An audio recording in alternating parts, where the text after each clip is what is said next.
Allah gives us universal lessons in the course of just telling a story. Everything in the Qur'an is of timeless value. There's lots of things that happen in a story, especially in a historical account, but Allah is very selective in telling a story, and He only tells us bits that are the most relevant for our guidance. So one thing that really struck out to me is when Moses had fled and he was in Madian, and he helped these two girls get water for their animals. And then they left, and their father asked, how did you get water so early? And he sent one of them back. And Allah actually, of all these details, like you would imagine Allah would highlight details about like Judgment Day or the battle between the Pharaoh and Moses, or when he was able to come back and challenge, or how he escaped, like big details. But in the middle of all of that, in the final revelation of Allah, Allah takes the time out to mention this little, what seems like a minor detail. وَجَاءَتْ إِحْدَاهُمَا تَمْشِي عَلَى اسْتِحْيَاءٍ. One of them came all the way, walking. Now there's two ways to translate this. She came walking shyly, like in a shy way, and she came walking over to him despite being shy.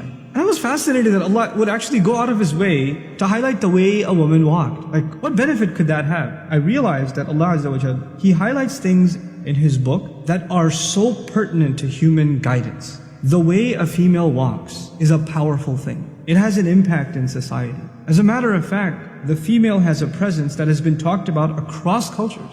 Just her presence has a power, has an awe. It inspires something. At the very least, it catches the attention of the male, but there's more to it than that. There is actually a psychological, even a spiritual effect when there's the presence of a woman and when she's walking by. This is something societies were so aware of that in many cultures, the elite women of a society were actually kept hidden away. Like in Korean society, old Korean society for example, they wouldn't go out until the nighttime, the elite women. It has nothing to do with Islam. It's just they were aware of the power of the presence of women. And so Allah Azza wa Jal describes, and He's highlighting to women and to men, the effect, the role of a woman in public can have. And yet at the same time, Islam is not saying keep women indoors because they have too much of an effect. They have too much of an impact.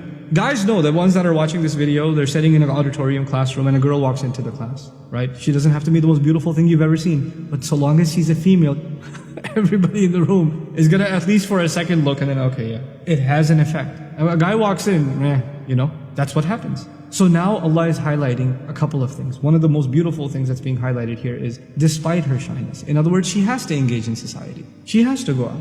And yes, there will be people that stare. And sometimes if you have a vulgar society, people comment and whistle and make passes at them, or worse. There are societies where even harassing women on the street has become common. Sometimes verbally and sometimes even physically, it's become common. But yet she has to engage in that society. So she has to find a way of engaging in it. She can protect herself, and yet at the same time be a participant in society. The second thing that's really beautiful here is she walked shyly. In other words, she walked guarding her modesty. She realized that she has a presence, and she realized that this is something that has an impact on others. It's not just about her, it's actually about recognizing the presence that she carries. And so she walked in a way that is shy. She walked in a way that is not showing off, or is not provocative, as to get the attention. And she's walking over to a young man, as a matter of fact in this case, ala istihya. A female must recognize the power that she has. And so even the way in which a woman walks is highlighted in such a subtle, beautiful way. And it's not like this girl was shy. It's not. She walked over by herself to the strange man and said, Inna abi yad'uka liyajziyaka ajra ma saqayta lana. My dad's calling you, okay? He wants to pay you for the services you provided. And if she was all that shy and scared, she would have called her sister and at least two of them would have come. But she came by herself. And her dad was confident enough in her to send her by herself. So there's this amazing balance between confidence and engagement, even when you're on your own, and at the same time holding on to your modesty. All of it captured in just the way that she walked. It's incredible.